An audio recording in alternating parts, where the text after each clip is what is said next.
Kerajaan Champa adalah kerajaan yang pernah berdiri di wilayah Vietnam Selatan.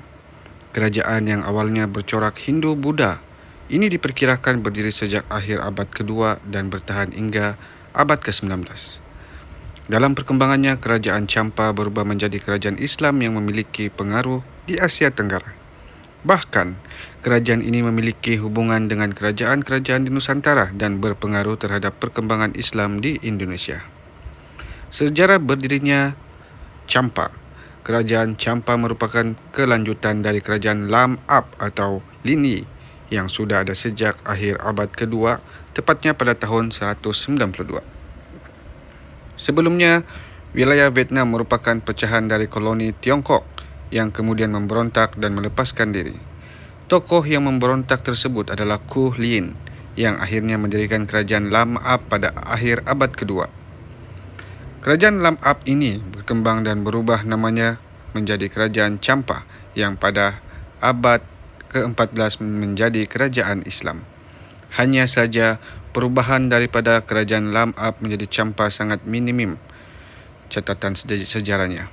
Diketahui bahawa penguasa pertama Champa adalah Badravan I yang memerintah sekitar tahun 380 hingga 413. Pada awalnya, pusat pemerintahan kerajaan Champa berada di kota Indrapura. Akan tetapi dalam perjalanannya, ibu kota kerajaan beberapa kali dipindahkan. Masa kejayaan, kerajaan Champa mengalami period kejayaan pada abad ke-7 hingga abad ke-10 di bawah pemerintahan Raja Prithidaravan hingga Raja Jaya Simhavarman II.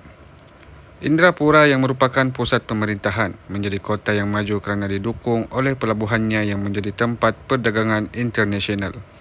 Selain itu, Champa juga berhasil menguasai perdagangan rempah-rempah dan sutra di Asia Tenggara. Berubah menjadi kerajaan Islam. Sebelum masuknya pengaruh Islam pada abad ke-11, kerajaan Champa merupakan kerajaan yang bercorak Hindu-Buddha. Masuknya Islam dibuktikan dengan adanya batu nisan Abu Kamil yang berangkat tahun 1039. Namun catatan sejarah menjelaskan bahawa Raja Cibonga yang memerintah antara 1360 hingga 1390 adalah Raja Champa pertama yang beragama Islam. Raja Cibonga diislamkan oleh Habib Syed Husin Jumadil Kubro yang berasal daripada Timur Tengah. Setelah itu, Cibonga berganti nama menjadi Sultan Zainal Abidin dan Champa berubah menjadi kerajaan Islam. Pengaruh Islam semakin berkembang di Champa pada abad ke-15 di mana penduduknya banyak yang menjadi Muslim. Kemudian, pada sekitar abad ke-17, banyak bangsawan Champa yang mulai memeluk agama Islam. Hubungan kerajaan Champa dengan Nusantara. Champa banyak disebutkan dalam narasi sejarah Nusantara. Salah satu sumber menyebut hubungannya dengan kerajaan Sriwijaya. Sriwijaya yang merupakan kerajaan maritim sangat penting bagi Champa sebagai pusat transit mancanegara. Kedua kerajaan ini bahkan menjadi sekutu dan saling melindungi dari berbagai ancaman yang datang. Misalnya ancaman perompak yang sempat menyerang ke pusat Champa. Di masa berikutnya, Champa menjalin relasi dengan kerajaan di Sumatera dan Jawa. Disebutkan bahawa ketika kerajaan Champa diperintah oleh Jaya Simhawarman III, turut andil dalam menghalangi serbuan Mongol ke Jawa. Hal ini dilakukan kerana Raja Kertanegara dari Singhasari menikahkan Simhawarman dengan putrinya Putri Tapasi. Hubungan kerajaan Champa dengan Jawa berlanjut hingga ke masa kerajaan Majapahit. Pasalnya, putri Champa yang bernama Darawati diketahui menjadi permaisuri dari Prabu Brawijaya keempat. Pernikahan mereka melahirkan Raden Pata yang nantinya mendirikan kerajaan Demak, tempat asal Wali Songo. Berkembangnya Islam di Champa juga berpengaruh besar terhadap keislaman di Nusantara khususnya Jawa. Pasalnya, beberapa Wali Songo yang menjadi penyebar Islam di Jawa adalah keturunan kerajaan Champa.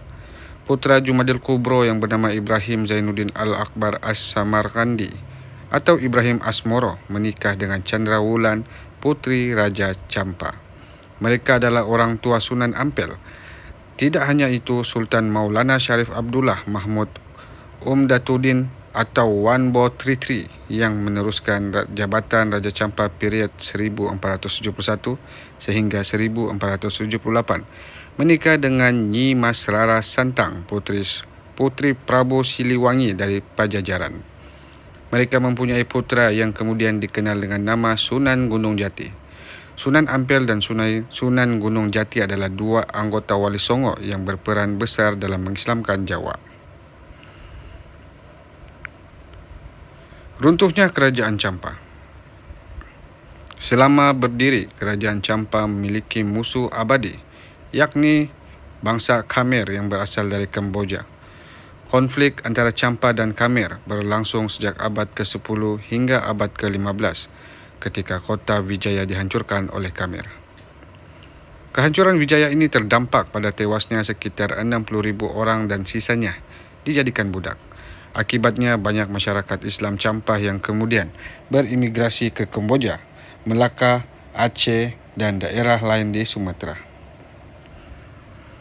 Selain konflik dengan Khmer, Champa juga mengalami serangan dari penguasa lain di Vietnam. Riwayat kerajaan Champa berakhir pada 1832 setelah dihapuskan oleh Kaisar Min Em dari dinasti Nguyen. Peninggalan negara Champa, Kerajaan Champa memiliki beberapa peninggalan yang masih bisa disaksikan hingga saat ini. Berikut ini beberapa di antaranya, iaitu Menara Po Kiong Garai. Candi atau Menara Po Kiong Garai didirikan oleh Raja Jaya Simhavarman III atau Ciman pada tahun 1285 hingga 1307 sebagai penghormatan terhadap Raja Po Kiong Garai 1151 sehingga 1205. Hal ini kerana Raja Po Kiong Garai berhasil menyelesaikan konflik antara Champa dengan Khmer tanpa pertumpahan darah. Candi Pongar. Candi Pongar yang berada di kota Kautra, sekarang kota Natrang, didedikasikan untuk Ponagar yang dianggap sebagai penemu daripada bangsa Cham dan seorang dewi yang akan merawat bumi.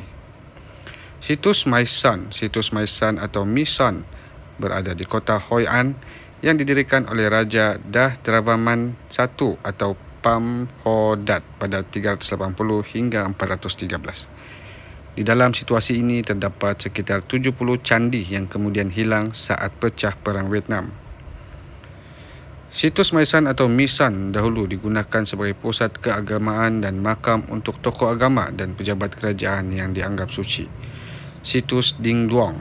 Situs Dong Duong dibangun pada masa pemerintahan Raja Jaya Indravarman I atau Dich Loi Nandiban pada tahun 959 hingga 1965. Situs ini sempat rusak berat akbar akibat Perang Vietnam yang berlangsung selama 2 dekad.